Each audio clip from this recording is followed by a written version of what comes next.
इथं कसं आहे, कोणी कोणत्या पार्टीत थांबा खेड तालुक्यात, पण एक गट हा दिलीप मोहितेंच्या विरोधात आहे. हो, दिलीप मोहिते विरोधात सगळे असं ते असं आहे. जे काही उमेदवार पडले ते तुमच्यावर खापर फुटलं गेलं. मार्केटच्या निवडणुकीचा अप्रोच असा होता की पैसे वाटप करून निवडणूक झाली. किती कोणी वाटले हे आता बोलणं योग्य नाही, पण पैसे वाटून ही निवडणूक झाली. आता या यादीमधनं सन्मान्य आमदार दिलीप अण्णा मोहिते पाटील वगळले जाणार आणि ते पडू शकतात, हे पडू शकतात, हे वाक्य मी केलं. मार्केटमध्ये जे हायएस्ट मतदान घेणारी व्यक्तिमत्व होतं ते अण्णा शेवटच्या मतावर आहेत. बाजार समितीच्या निवडणुकीत पैसा फॅक्टर चालला, पैसा फॅक्टर चालला. म्हणजे बाजार समितीच्या निकालानंतर तुम्हाला कॉर्नर करण्यात आलं, जास्त कॉर्नर झाला. त्या अगोदर थोडा चालू होता, पण निकालानंतर जास्त चालू झाला.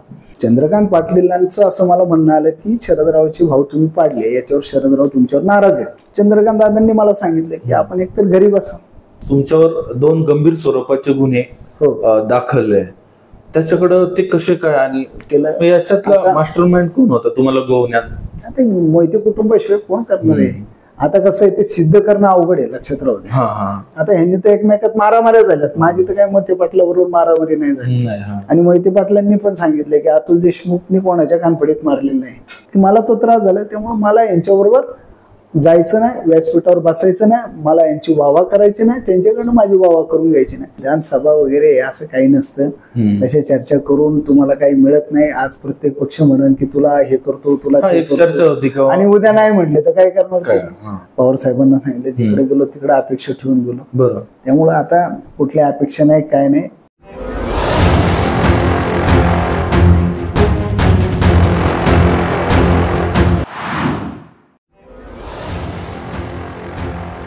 आता आपण मार्केटच्या निवडणुकीपाशी आलो, आणि तिथून पुढे थोडस शरदराव आणि आमच्यामध्ये जरा थोडीशी फारकत तिथं मार्केटची. इलेक्शन नंतर बराचसा म्हणजे शरद विखे पाटील आणि अतुल देशमुख यांच्यात थोडस अंतर दिसायला. त्यांनी गैरसमज असा केला की त्यांच्या भावाला मी पाडला, असं त्यांचा विश्वास विखे पाटलांना. बरं, खर तर आमच्या ज्या सोसायटी आहेत त्याच्या अगदी माणसांची नावं, मतदारांची नावं, नंबर लिहून संजीव घनवट यांच्याकडे मी दिली, त्यांच्याकडनं सगळ्यांना दिली. कुठून कसं जायचं, त्यांना भेटायचं, या निवडणुकीचं प्लॅनिंग होतं. खरं तर मार्केटची निवडणूक ही मला स्वतंत्र लढवायची होती भारतीय जनता पक्षावर, आणि मी त्याच्यावर अडून होतो. त्यावेळेस नेमकं असं अडचणीचं काम झालं की आमच्याच पार्टीतली लोक, आता प्रत्येक वेळेस सगळ्यांची नावं द्यायची, तर त्यांचं म्हणणं एवढंच जायचं, आपले सन्मान्य तालुक्याचे नेते नाना टाकळकर असतील, हिरामन अण्णा असतील, अशा अनेक लोकांमध्ये बसलं की इथं कसं आहे, कोणी कोणत्या पार्टीत थांबा खेड तालुक्यात, पण एक गट हा दिलीप मोहितेंच्या विरोधात आहे. हो, दिलीप मोहिते विरोधात सगळे असं ते असं आहे. तर मग त्यांच्यात बसले की फक्त एवढंच, आमची तयारी हो एकत्र यायची, ते अतुल भाऊ ऐकत नाही, आमची तयारी अतुल भाऊ ऐकत नाही. हे जे स्लो पॉइझनिंग आहे ना, हे घातकचं असतं. मग ही चर्चा माझ्यापर्यंत आल्यानंतर मी म्हटलं ठीक आहे, प्रत्येक वेळेस विलन आपणच व्हायचं, तर त्यापेक्षा एकदा एक काम करू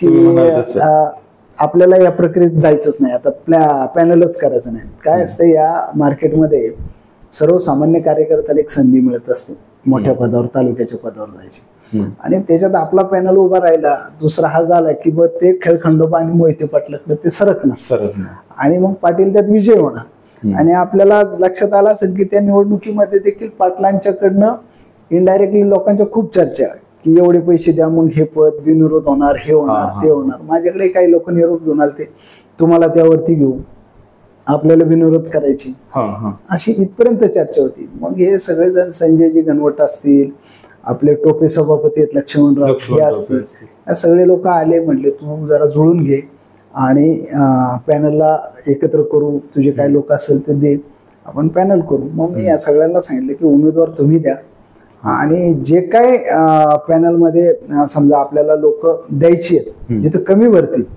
ती लोक बाकी मी देतो. आणि तसंच केलं.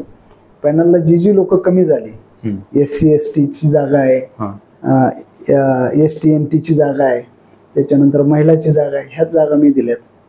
त्या जागा दिल्या, पण नाही का म्हणजे पॅनल जो झाला तो दिलीप मोहिते विरोधांचा जो पॅनल क्रिएट झाला तो तयार झाल्यानंतर निकालानंतर जे झालं ते मग जे काही उमेदवार पडले ते तुमच्यावर खापर फुटलं गेलं. त्या निवडणुकीतला किस्सा असा आहे, सन्माननीय आमदार म्हणजे या तालुक्यातल्या 103 सोसायट्या त्यांच्याकडे 103 सोसायट्यामधले समजा असं जरा 80-90 सोसायट्याची लोक, विकास सोसायट्या ज्या आहेत त्याची लोक निवडणूक जिंकल्यावरती त्यांच्याकडे अण्णांकडे गेली, त्यांचा अभिनंदन केलंय, त्यांचा सत्कार केलाय, अनेक लोकांनी तिथं त्यांच्या पाया पडलेत.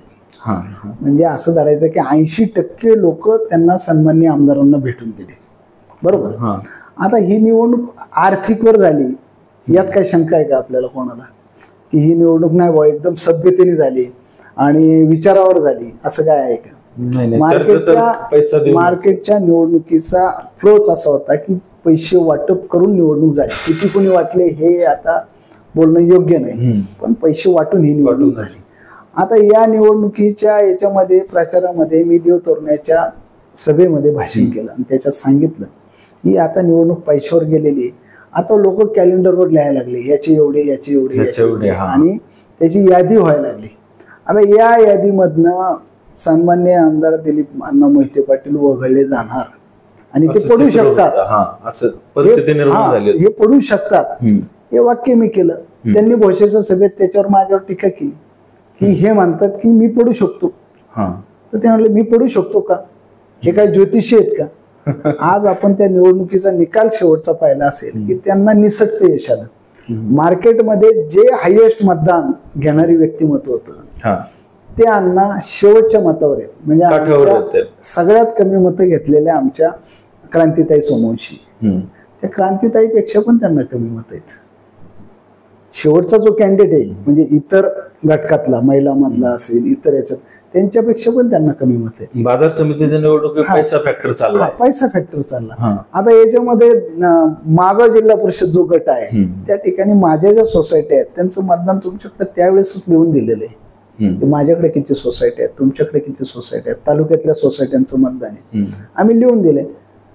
त्यांचा आरोप माझ्याकडे असेल तर मी सन्माननीय बाळाभाऊंना 4 ते 5 वेळा सांगितलं की माणूस आहे मी, चुकू शकतो. हा, तुम्ही राजीनाम्यात पण म्हटलं की बाबा माझ्याकडनं काय चुका झाल्या ते सांगितलं पाहिजे. तर 1 वर्ष मी या लोकांना सातत्याने म्हणतोय की माझ्या काय चुका झाल्या ते मला सांगा ना. असं काय माझं चुकलंय की पार्टीतून प्रत्येक बजेटला कमी, त्या ठिकाणी प्रशासकीय ठिकाणी फोन करायचे, त्या ठिकाणी निकालानंतर तुम्हाला कॉर्नर करण्यात आलं, जास्त कॉर्नर झाला. त्या अगोदर थोडा चालू होता पण निकालानंतर जास्त चालू झाला.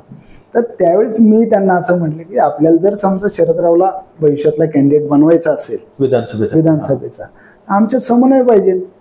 एकटे शरदराव पण काय एकट्याच्या ताकदीवरती तालुक्यात आमदारकी काढू शकत नाही. आणि तुम्ही भाजपचे 2 आणि आमच्यात मी तर माझ्याकडनं 0 डेफिशियन्सी ठेवली. माझ्याकडनं 1% मी कधी गॅप ठेवला नाही. स्पष्ट बोलणारा कार्यकर्ता आहे. रागाला जरी तोंडावर समजा बोलेल पण मी कपट किंवा असं मनात काही ठेवून करत नाही. आता ही जो गॅप वाढत होता हा मोठ्याने मिटवायला पाहिजे होता. दुसरी गोष्ट काय झाली, मधल्या पिरियड मध्ये शिंदे साहेबांचा आमच्याकडे प्रवेश, भारतीय जनता पक्ष शिंदे साहेब एक अलायन्स तयार झाला आणि ते मुख्यमंत्री झाले. राज्य पातळीवर विरोधात होतो.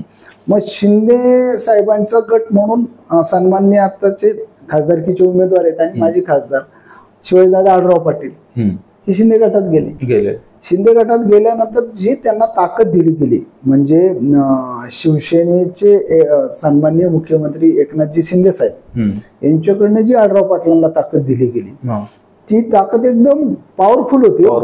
आणि त्या ताकदीच्या पुढं आम्हाला शून्य किंमत, काहीच ताकद नाही. मग इथल्या अधिकाऱ्या मध्ये त्यांचा इन्फ्लुएन्स होता. दादा म्हणून ते फंडिंग मध्ये त्यांना चांगली ताकद दिली.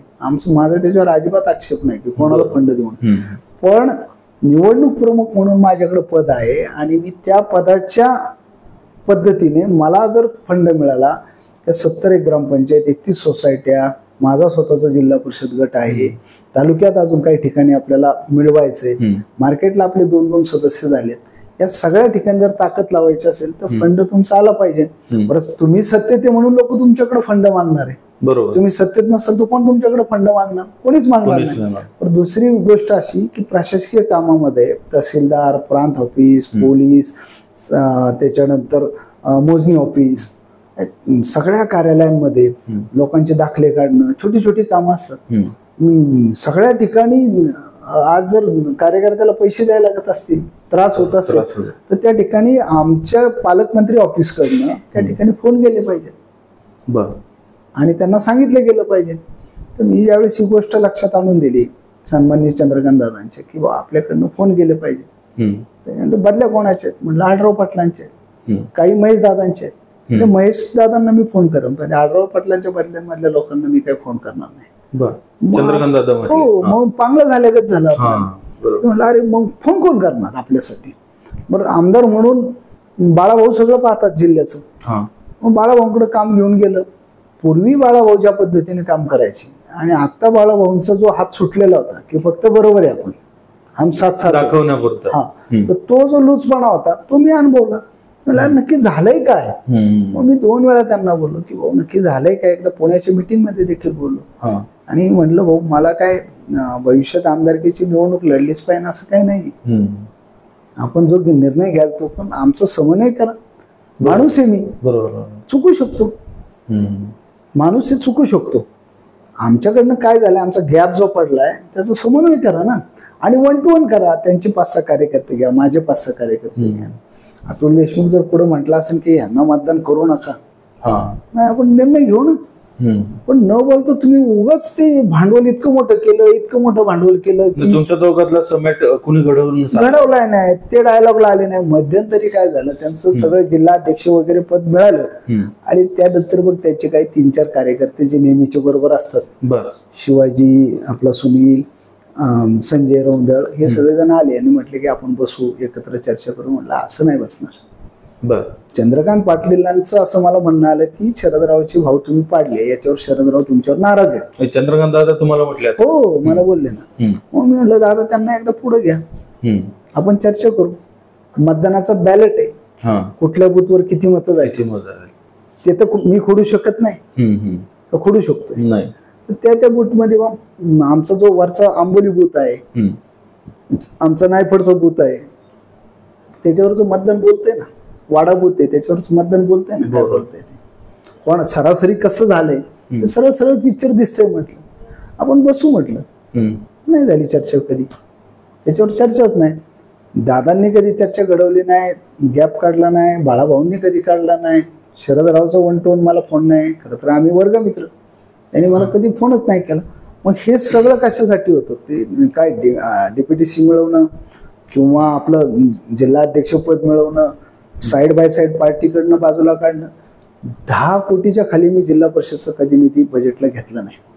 आणि इथं बजेटला ह्यांना 7 कोटी, मला 1.5 कोटी. बरं, एकदा चूक झाली म्हटले. चंद्रकांत दादा म्हणले मी तुझ्यासाठी 5 कोटी ठेवलेत. नंतर म्हणले ते खर्च झाले, जाऊ दे, पुढच्या बजेटला आपण काढू. आणि मी कुठं अतुल देशमुखच्या घरी काम करायचं म्हणून सांगत होतो. बरोबर, मी तर कमळच फुलवत होतो ना, भारतीय जनता पक्षात सांगत होतो ना. 10 वर्षात जे काम केलं ते कमळच सांगतोय ना. दररोज सकाळी तर शिकरेत भारतीय जनता पक्षाच्याच वतीने श्रद्धांजली, पुढे कार्यालयात गेलो तर शुभाशीर्वाद भारतीय जनता पक्षाचे ना. मग मी माझं स्वतःचं व्यक्तिगत काम पार्टीकडे 10 वर्षात नेलंच नाही ना. बरोबर, एक सिंगल काम नाही माझं स्वतःचं. अजून पुनर्वसन नाही. मी कोर्टामध्ये केसेस लढलोय, आजही कोर्टात केस लढतोय. कोर्टातून मला जमीन माझ्या कुटुंबासाठी घेतोय. माझं अजून पुनर्वसन नाही. आणि मग ही परिस्थिती असताना आपण कुठला लाभ घेतलेला नाही. आपण जे करतोय ते पक्षासाठी करतोय, एवढं सगळं काम करतोय. मग 1 वर्षात असं काय झालं? असं काय मी म्हणजे आता मराठीत बोलायचं झालं तर घोडं मारलं की चला तुम्ही आता बाजूला हो. आणि मग आता ज्या रचना बघा, आता तुम्ही पार्टीत जेवढे प्रवेश झालेत, जे आता तुम्ही मागाशी बोलता म्हटले की शेखर भाऊ शेट्टींचा विषय, तो पण तर शेखर भाऊ शेट्टींचा प्रवेश आपण पार्टीत घेतला. कशासाठी घेतला? त्यांच्यावर अन्याय झालाय, त्याला न्याय देण्यासाठी. आम्ही अक्षरशः 3 महिने चक्रा मारल्या. त्यावेळेस ते कुठंतरी त्यांच्या त्या निकालाच्या याच्यात पुष्टी लागली. बाळाभाऊ आले, सकाळी आम्हाला भेटले, संध्याकाळपर्यंत आम्हाला बसून राहिलो. विखे पाटील साहेब पण आमचा ऐकणे. जे ऐकायचं ते सन्माननीय अजितदादा, म्हणजे जसं सन्माननीय एकनाथजी शिंदे साहेब आढराव पाटलांना ताकदीने मदत करत होते, अधिकारी असेल सगळ्या गोष्टी, तशीच सन्माननीय अजितदादा देखील विद्यमान आमदारांना ताकद देतात. आता लेटेस्टचं जे बजेट झालंय, नगरपालिका राजगुरुनगर, नगरपालिका चाकण, नगरपालिका आळंदी इथलं, हे सगळ्याला जवळजवळ मोठं बजेट दिलीप मोहितेंना दिलं. आम्हाला विरोधकांना एक कोटी पण नाही दिली. आणि पॅरेलल शरदरावला मिळत आहेत, पॅरेलल आढराव पाटलांना 40 कोटी मिळत आहेत. त्या आढराव पाटलांकडे आपले आता सभापती भगवान शेठ त्यांच्याकडे प्रश्न आहे कुठं निधी खर्च करत. त्यांनी स्वतःच्याच गावात काहीतरी 1 कोटी, 1.25 कोटी का 1.5 कोटी रुपये निधी दिलाय. आणि आमच्याकडे प्रश्न आहे की कुठल्या गावात निधी टाकू. बरं, काही आता अशा ग्रामपंचायत आमच्याकडे आल्या, बरं ग्रामपंचायतच्या निवडणुका झाल्या, सत्काराला ग्रामपंचायत पाठवायच्यात, मग यादी आम्हीच द्यायची. यादी आमची घेतली, कार्यकर्ते पाठवून द्यायचे की सन्मान करा, तिकडे जाऊन सन्मान घेऊन या. सन्मान घेतल्यावर त्यांना निधी द्यायला पाहिजे ना. ज्या ग्रामपंचायत भारतीय जनता पक्षात झाल्या, मोठ्या मोठ्या ग्रामपंचायती, त्यांना निधी नको द्यायला. मग त्या फक्त अतुल देशमुखच्या विचाराच्या आहेत, मग तुमच्या नेत्याकडे जा निधी घ्यायला.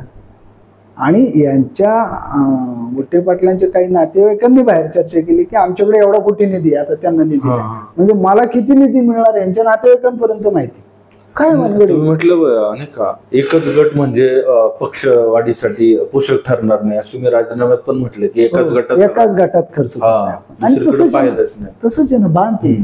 आता माझ्या नावावर 19 कोटी दाखवतील, 10 कोटी दाखवतील, 7 कोटी दाखवतील. नावावर दाखवणं आणि प्रत्यक्षात निधी मिळणं खूप अंतर आहे. कागदावरची गमती त्या मला माहिती आहेत कशा करायचे. आणि 1 to 1 बसल्यावर चर्चा करता येईल. बरोबर, तुम्ही 1 to 1 बसत नाही कुणीच. मग आता साधं सांगतो तुम्हाला, परवाच मी राजीनामा दिला, तर राजीनामा देताना पण कुठल्या मिटिंगला मला जिल्ह्याच्या माणसांनी बोलवलंय. राजीनामा नंतर कुणाचं? अगोदर ज्या आपल्या आता समजा महाविकास आघाडीच्या निवडणूक आहे, कोर कमिटीच्या बैठकीमध्ये गेलो, मला राम गावडे साहेबांनी त्या बैठकीला बोलवलं. म्हटले या तुम्ही बैठकीला. मी म्हटलं नाही येत नाही, म्हणले या. गेलो. संपूर्ण कोर कमिटीच्या बैठकीमध्ये मी विषय मांडला की आज 1 to 1 आमचा आणि मोहिते पाटलांचा संघर्ष आहे. बरं, ग्रामपंचायत असेल, त्या सोसायटी आहेत, मार्केट यार्ड आहे, नगरपालिका आहे, काही ठिकाणी तर आम्ही वर्सेस तेच आहेत. आता राजगुरुनगरला जरी निवडणूक झाली तरी निवडणूक कशी होणार आहे, आळंदीतली निवडणूक कशी होणार आहे, आज वरच्या मावळ भागातल्या ग्रामपंचायतच्या निवडणूक आहेत, वाडाकुडीच्या निवडणूक आहेत, या कशा होणार आहेत, आम्ही वर्सेस तेच आहेत. मग या परिस्थितीमध्ये आमचा समन्वय तुम्ही कसं करणार? आमचा समन्वय तुम्ही साधला पाहिजे. प्रशासकीय आमच्यासाठी कुणीतरी बोललं पाहिजे. ह्याच मागण्या आहेत वारंवार माझ्या. भारतीय जनता पक्षाकडं वेगळी मागणीच नाही. प्रशासनाकडनं आज सत्तेतल्या माणसाच्या प्रशासनाकडनं जे मदत अपेक्षित आहे त्या मदत तुम्ही आम्हाला करा, एवढंच आम्ही मागितलंय आपल्याकडे. तुम्ही म्हणजे राजीनामा भाजपकडे सोपवल्यानंतर तुम्ही हे केलं होतं, प्रेसशी बोललं, माध्यमांशी. तुम्ही तुमच्यावर 2 गंभीर स्वरूपाचे गुन्हे दाखल, त्याच्याकडं ते कसे काय आणि कुणामुळे काय? मला माहितीये का, खेड तालुक्यामध्ये इतके गुन्हे लोकांवर पडतात आणि त्याच्यात वळवलं जातं, हे काही खेड तालुक्याला नवीन. माझ्यावरती 2009ला त्या ठिकाणी 302चा गुन्हा झाला, खुनाचा गुन्हा. त्या गुन्ह्यामध्ये अक्षरशः माझा काडीचा संबंध नाही. मी कधी कुठल्या माणसाचं वाईट व्हावा विचार कधी केला नाही. पण त्याच्यामध्ये मी कसा आलो हे संपूर्ण तालुक्याला माहिती. मी एका लग्नात, आता गुन्ह्यामध्ये प्रत्यक्षदर्शी आरोपी होणं आणि प्लॅनिंग मध्ये येणं हा 2 पार्ट असतो. नियोजनात मी बाबा राक्षे, आम्ही एका लग्नात ना, आणि आमची दोघांची नाव ते आम्ही भोगलं कुटुंबाने. त्याच्यात मग यांचं तिकीट कट झालं. मग परत यांच्याकडनं आमचे कदम साहेब मध्यस्थी होऊन आम्हाला मध्ये आले. मग ते आम्ही काही केलं नाही, आमचा काही संबंध नाही, ते तुमचा रोष होता म्हणून घटना घडल्या. कोणाला कसं फूस लावली, कसं हे केलं, याच्यातला मास्टरमाइंड कोण होता तुम्हाला गोवण्यात? ते मोहिते कुटुंबाशिवाय कोण करणार आहे? आता कसं आहे, ते सिद्ध करणं अवघड आहे, लक्षात राहू दे. पण जे लोकांनी ते गुन्हे माझ्यावर टाकले त्यातले जे फिर्यादी आहेत ते माझे आता चांगले मित्र आहेत. आणि त्यांचे वडील आणि मी मित्र होतो, आमचे कौटुंबिक त्यामध्ये खऱ्या खऱ्या गोष्टी सगळ्या पुढे आलेल्या आहेत. दुसरी गोष्ट, गावामध्ये खेड गावामध्ये एक बैलगाड्याचा चांगला घाट झाला पाहिजे अशी गावकऱ्यांची मागणी होती. आणि त्या घाटासाठी गावकीच्या ज्या गायरानाच्या जागा आहेत त्या पोलीस स्टेशनच्या शेजारचे रस्ते मोठे करायचा ठराव ग्रामपंचायत राजगुरुनगरने केला. भोपळवाचे तिथला टर्न वगैरे ते, आणि ते सगळं मटेरियल कटिंग करून खालच्या बाजूला आपलं जे यांचं मंदिर आहे कार्तिक स्वामी, त्या मंदिरात तिथं भराव केला. ती जागा तशी मंदिराच्याच परिसराची होती आणि उंची थोडी वाढवली तर भराव वगैरे केला. आणि कुठेही मटेरियल त्या गटातलं बाहेर गेलं नाही, बरोबर. पण पोलीस स्टेशनच्या शेजारी खोदाई झाली. तेवढी संधी पाहून आशिष बनकर म्हणून आहेत, त्यांचा मला फोन आहे, माझ्याकडे रेकॉर्डिंग पण येते, आणि देसाई साहेब, या लोकांनी माझ्यावरती पोलिसांच्या जागेत म्हणजे आणि पोलिसांच्या जागेत खोदाई केली म्हणून माझ्यावरती गुन्हा दाखल केला. योगायोगाने काय झालं, मी रात्रीचा 1 वाजता येत होतो असंच, म्हणजे आता इकडे भेट दे तिकडे भेट दे करून येत होतो. तर तिथं खोदाई चालू होती आणि तिथं पोलीस उभे होते. तर त्यांनी ती खोदाई थांबवली. तर तो नगरपालिका ग्रामपंचायतचा कॉन्ट्रॅक्टर, तिथं मी त्या कामाचा कॉन्ट्रॅक्टर नाही, मी सरपंच नाही, मी त्या विषय समितीचा सभापती नाही, काही नाही, मी एक साधा ग्रामपंचायत सदस्य. तर ते म्हटलं की ही जागा पोलीस स्टेशन DYSP साहेबांची जागा आहे, प्रांत ऑफिस DYSP. तर मी फक्त उतरून एवढंच म्हणलं की ती जागा त्या खांबाच्या पलीकडे आहे आणि ही जी जागा आहे ही गावच्या गायराण्याची, हा गट नंबर वेगळा आणि तो गट नंबर वेगळा आहे. तर ते ऐकलं तरी पण ते साहेब म्हणले, साहेब उकरायला नका लावू, याच्यात यांना त्रास होईल. मी म्हणले बाबा बंद कर आणि तुझा उद्या सकाळी ग्रामसेवकांना काय असेल त्यांचा विषय क्लिअर कर. मी निघून गेलो. सकाळी सकाळी माझ्यावर मुरुम चोरीचा गुन्हा सकाळी, मला फोन, मी गेलो भेटायला. अहो म्हणलं असलं काय नाही, म्हणले तुम्हाला माहिती आहे कसं होतं काय होतं, कोणाकडनं होतं. त्यांनी पण नाव घेतलंय माझ्यासमोर, त्यांची हे केली, काय म्हणतात ती तुमची टेस्ट आता एवढ्या छोट्याशा गोष्टीसाठी नार्को टेस्ट, पण हे केलं की ते सांगतील. मग हे सगळं जर होतंय, बरोबर, माझ्या कुटुंबाला त्रास होतोय, मला त्रास होतोय.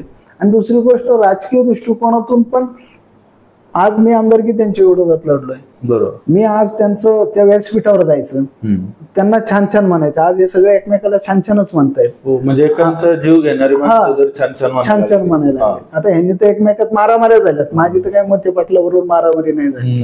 आणि मोहिते पाटलांनी पण सांगितलंय की अतुल देशमुखनी कोणाच्या कानफडीत मारलेली नाही, त्याला भेटण्याची काय गरज नाही. त्यांनी अगदी क्लिअर सांगितलं. मग मला भांडण पण नाही, फक्त तात्विक वाद आहे आणि माझ्या कुटुंबाला त्रास झालाय. मी काय या माणसाबरोबर जाऊ. जसं मोहिते पाटील म्हटले की आढराव पाटलांनी माझ्यावरती गुन्हा दाखल केलाय, बरोबर, त्याच पद्धतीने मी सांगतोय की मला तो त्रास झालाय, त्यामुळे मला यांच्याबरोबर जायचं नाही, व्यासपीठावर बसायचं नाही, मला यांची वावा करायची नाही, त्यांच्याकडनं माझी वावा करून घ्यायची नाही. कारण 5-7 महिन्यांनी आपण जर एकमेकावर बोललो तर लोक म्हणतील नालायक लोक आहेत, आणि त्या पंक्तीत मला जायचं नाही. मग ते कारण आहे. म्हणजे हे भारतीय जनता पक्षाचं तर छोटं मोठं झालंच, पण पिन पॉइंट काय, तो पिन पॉइंट हा आहे की मोहिते पाटलांबरोबर जायचं नाही आपल्याला. आता आपलं काय असेल ना, तर त्यांच्या विरोधात आहे ना आपण, तर आपण विरोधात राहायचं. मग आता ते भारतीय जनता पक्ष आणि अजितदादा ते सगळे जर एकत्र आले आणि मोहिते पाटील त्याची लिडरशिप करणार आहे आणि आपण त्यांच्याबरोबर जायचं. बरं, दुर्दैवाने समजा या तालुक्यात मतदान कमी झालं तर ते काम आम्ही नाही केलं, म्हणजे आमच्या आपलं कायम बदनामीचं आमच्या बोकांडी. आणि दुसरी गोष्ट, आमच्या पार्टीमध्ये जे सगळं असं हे चाललं होतं त्याच्यामध्ये कोर टीम मध्ये मी एकदा तोच विषय काढल्यावर मग चंद्रकांत दादांनी मला सांगितलं की आपण एकतर घरी बसा. मग जर घरीच बसायचंय, बरोबर, आणि पार्टीची इच्छाच असेल तर आपण पार्टीत का थांबायचं. मग हे चंद्रकांत दादा 4-5 महिन्यापर्यंत तर माझ्या बाबतीत खूप चांगले होते. मग असं म्हणायला का कारणीभूत झाले, याचं कारण काय, थोडं खोलात गेलो तर ते दादांना असं सांगितलं गेलं की हे 53 काय हजार मतदान झाले हे अतुल देशमुखांचं नाही, हे मतदान संघटनेचं आहे. आणि हे जे 5-6 हजार मताचा यांचा डिफरन्स आहे, तर ते असं एका बाजूला गेल्याने काही फरक पडत नाही. मग हे एकच गोष्ट नेत्याला 10 जणांनी सांगितलं होती, खरी वाटते. बरं, प्रत्येक वेळेस परीक्षा कशाला द्यायची आपण, जर आपण नाहीच आहे, कमीच आहे, तर मग आपण थांबू. मग म्हणून मी थांबलो. आणि थांबल्यानंतर पण आपल्याला आठवतं की मी सांगितलं होतं की अशा पक्षात जाईन की जिथे कोणाला त्रास नाही. पुढचा प्रश्न तोच होता की तुमच्या समोर शिवसेना उद्धव बाळासाहेब ठाकरे त्यांचा पक्ष होता, त्यानंतर राष्ट्रवादीचा पवार साहेबांचा पक्ष होता. तुम्ही पवार साहेबांचा पक्ष निवडण्याचं काय तुम्हाला? निवडण्याचं कारण असं बरं का, त्याच्यामध्ये खरं तर शिवसेना उद्धव साहेब बाळासाहेब ठाकरेंच्या पक्षात जायचं मनाने अत्यंत तयारी झाली ती माझी. त्या बाबतीत माझ्या सन्माननीय सचिन भाऊंशी काही चर्चा पण झाल्या. सचिन आहे हा भाऊंशी. पण याच्यामध्ये मन आणि बुद्धी याच्यामध्ये थोडासा बुद्धी निर्णय घेतला. आणि मी जे अनुभवलंय भारतीय जनता पक्षामध्ये आणि एकाच पक्षात राहून एकमेकाचे जेलस मत्सर त्रास हे ते बाकी भानगडी, तर असंही आपल्याला थांबायचंच आहे. तर मग एका नवीन पक्षात जाऊ, काम करू. आपल्याला माहिती आहे आपलं काम चांगलं आहे, आपण चांगल्या पद्धतीने काम करू शकतो. आणि सन्माननीय शरदचंद्रजी पवार साहेबांच्या कडे जी आज सहानुभूती आहे, त्यांच्यासारख्या माणसाला आपल्यासारख्या तरुणांनी साथ दिली पाहिजे. त्यांची सन्मानाची लढाई, मी ह्या सगळ्या प्रवासात एक सन्मानाचीच लढाई करतोय.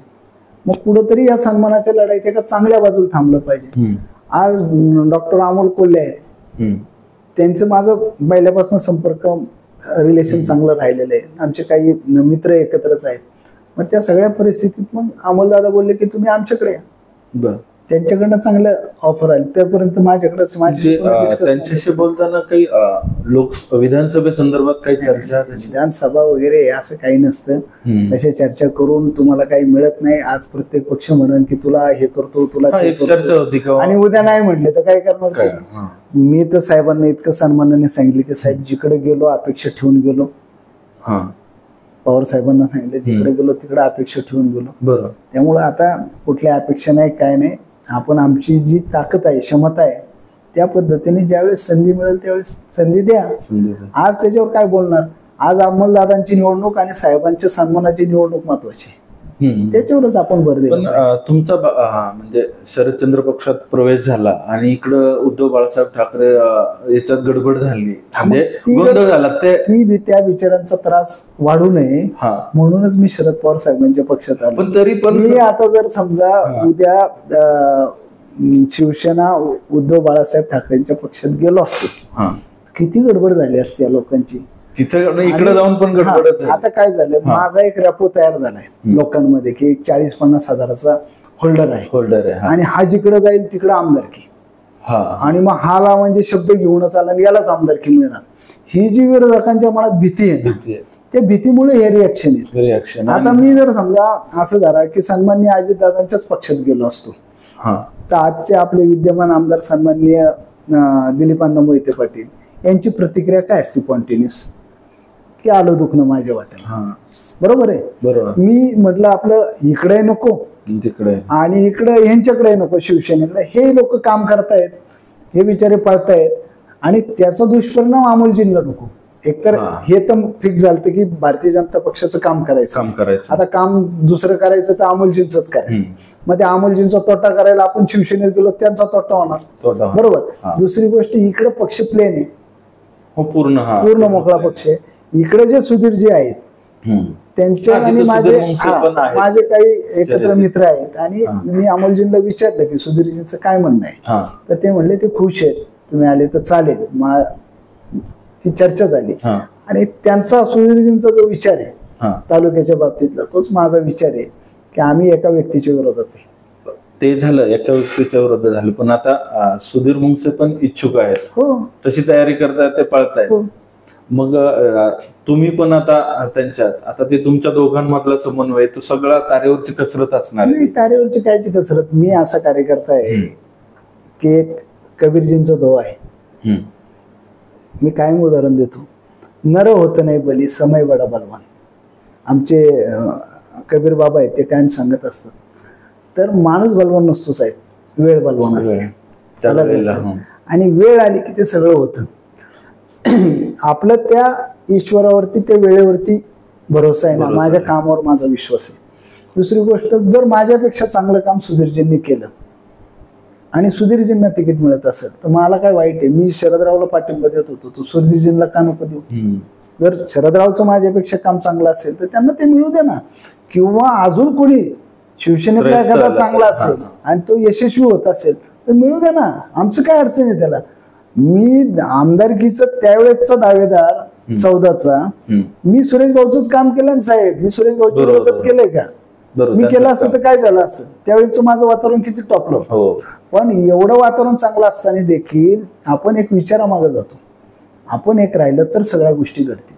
आता काहींचा स्वभाव आहे की माझंच पाहिजे, आजच पाहिजे, ते भांड्यातच पाहिजे. तसं नाही होत. जे वेळेच्या अगोदर कधी कोणाला काही मिळत नाही. आपण आपलं कर्म करायचं असतं, काम करायचं असतं, आपल्या पद्धतीने ताकद वाढवायची असते आणि जे तुमच्या प्रारब्ध योग आहे ते येणार आहे, जे नाही ते तुम्हाला कधीच मिळणार नाही. त्यामुळे आपल्या कामावरती आपण विश्वास ठेवून जायचंय. त्यामुळे मी माझ्या कामावर विश्वास ठेवून चाललोय आणि मी कोणाची रेस बारीक करायला चाललेलो नाही. आपली स्वतःची रेस, मी माझी रेस वाढवतोय, माझं काम मी करतोय. मी यांच्या कोणाची रेस कमी करून कोणाला नुकसान होईल असं करत नाही. म्हणून मी त्या मुलाखतीत पण सांगितलं होतं की कोणाला टोचन अशा ठिकाणी मी हे करणार नाही. कारण मी या दोघा तिघांची अवस्था पाहिली की मी शिवसेनेत चाललोय. हा ना, ते दोघं त्यांची इतकी गडबड, मला फोन करून चांगलं सांगताय, नंतर पाठीमागचं बोलणं सगळं वेगळंच. आणि दुर्दैवाने काय आहे की आम्ही सगळे एकाच ठिकाणी कुठेतरी गप्पा बिप्पा होतात, त्याचे मित्र, माझे मित्र, ह्याचे मित्र, ते येऊन सांगतात. आणि मग ते सगळं ऐकल्यानंतर मी म्हटलं ठीक आहे, या सगळ्यांना अपेक्षा आहे, ईश्वर या सगळ्यांना संधी देऊ, चांगली ताकद देऊ, त्यांना ते जे काय अपेक्षित आहे ते मिळू, पण आपल्यामुळे ह्यांच्या अडचणी नको. आणि अमोलजींशी बोलणं झाल्यावरच मी त्या ठिकाणी म्हणजे प्रवेश केला. आणि प्रवेश करताना पण 1-2 दिवसात चर्चा नाही, काहीच बोलणार नाही. मी सांगितलं ना साहेबांनी त्यांच्या मुलाखतीत सांगितले की कुठलीही अपेक्षा न ठेवता आलेली आपण ती मुलाखत पाहिली. आता त्याच्यावर एवढा प्रोपोगंडा करायची काही गरज नाही की आता हे होणार, आता ते होणार, उद्या. सेनेची तातडीची बैठक झाली तालुका पातळीवर आणि मग त्यांनी त्यांचा अंतर्गत निर्णय झाला की त्या पक्षाचा विषय आपला नाही. असं काय असतं, शिवसेनेत जर मी गेलो असतो आणि त्या ठिकाणी डिस्टर्ब होणं शक्य, तिथे डिस्टर्ब होणं शक्य. आता शिवसेनेत मी गेलोच नाही. तिथे इच्छुकांची उद्याच्या निवडणुका काही लोक म्हणतात अशा होतील की वेगवेगळ्या होतील. अशा परिस्थितीत महायुती टिकेल ना टिकेल या पण चर्चा आहेत. महाआघाडी टिकेल ना टिकेल, महायुती टिकेल ना. बरं, हे निर्णय समजा जागा घ्यायच्यात तर हे निर्णय कोण मी करणार आहे? तर राज्य पातळीवरच मोठ्या नेत्यांचे निर्णय आहेत, वरिष्ठांचे निर्णय मान्य करावे लागतात. आता मी कितीतरी बापट साहेबांचे निर्णय माझ्या मनाविरुद्ध होते पण मी ते मान्य केले ना. झेडपी लढवण्याचा, विधानसभा पण लढवण्याचा, पण ते मान्य करून जायचं असतं. कार्यकर्त्यांनी वरिष्ठाचं ऐकायचं असतं. पण त्या लेवलला वरिष्ठांनी पण त्यांना साथ दिली पाहिजे छोट्या छोट्या गोष्टी. लोकल ताकद पक्ष म्हणजे संघटनात्मक आणि प्रशासकीय ताकदीमध्ये विरोधात असू नाही तर सत्तेत असू, वरच्या श्रेष्ठींनी तुम्हाला ताकद दिली पाहिजे. आमची इमेज कधी फुलते, आम्ही तुमची 4 कामं केली तर. तुम्ही येऊन आम्हाला कामं सांगितले ना, आम्ही बोललो नाही बाबा ते नाही ऐकत तहसीलदार, आमचं नाही ऐकत प्रांत, परत नाही जमत. फोन लावला नाही ऐकला तर कार्यकर्त्याला वाटतं चला माझ्यासाठी फोन तर केला, पण फोनच नाही केला तर मग कार्यकर्ता काय म्हणणार, ते काय नाकारता माणूस, याच्याकडे काम होत नाही. जो करतो त्याच्याकडे पळतात. आज लोक कोणाकडे जातात, जो काम करतो त्याच्याकडे जातात. म्हणून सांगितलं की जो काम करणार तो टिकणार आहे. आपल्या सोबत होते जिल्हा परिषदेचे माजी सदस्य आणि ज्यांनी सरपंच पदापासून तर आमदारकी निवडणूक लढवण्यापर्यंत भल्याभल्यांना घाम फोडणारे अतुल देशमुख. अतुल देशमुख, तुम्ही ऑफिसला भेट दिली आणि आमच्याशी मन मोकळ्या गप्पा मारल्या, त्याबद्दल तुमचं मनापासून धन्यवाद.